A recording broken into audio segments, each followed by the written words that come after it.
ఎడారిలో సెలయేర్లు. ఫిబ్రవరి 12. మీ పరలోకపు తండ్రికి తెలియను. మత్తయి సువార్త 6:32. మోగా చెవిటి పిల్లల ఆశ్రమంలో ఒక ఆయన ఆ పిల్లల వినోదం కోసం కొన్ని ప్రశ్నల్ని బోర్డు మీద రాస్తున్నాడు. పిల్లలు హుషారుగా వాటికి జవాబులు రాస్తున్నారు. ఉన్నట్టుండి ఆయన ఈ ప్రశ్న రాశాడు: దేవుడు నాకు వినటానికి, మాట్లాడటానికి శక్తినిచ్చి మీకు ఎందుకు ఇవ్వలేదు? ఈ భయంకరమైన ప్రశ్న చెంపదెబ్బలాగా వాళ్ళ ముఖాలకి తగిలింది. ఎందుకు అనే ప్రశ్న వాళ్ళని ప్రతిమల్లాగా చేసేసింది.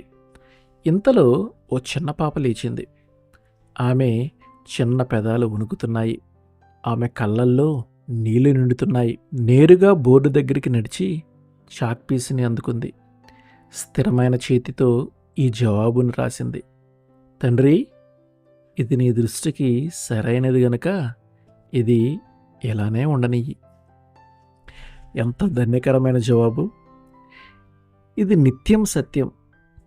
తల నెరిసిపోయిన విశ్వాసి దగ్గర నుండి దేవునిలో అప్పుడప్పుడే పుట్టిన చంటి పిల్లల దాకా దీని మీద ఆధారపడవచ్చు.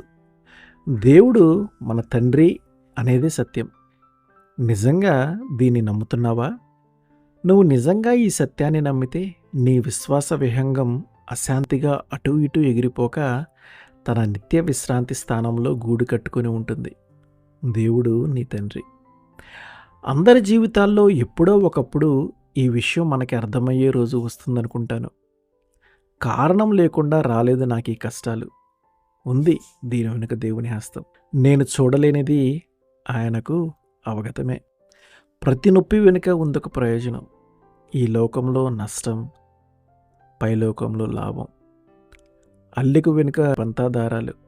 అల్లిబిల్లిగా ముందు వైపు అంతా అందంగా కళాకారుని కలలు పండిన కళ. ప్రభు, నువ్వు చిత్రకారుడివి. నీ ఆకారం ముద్రించు. నీ మహిమార్థం నా మీద.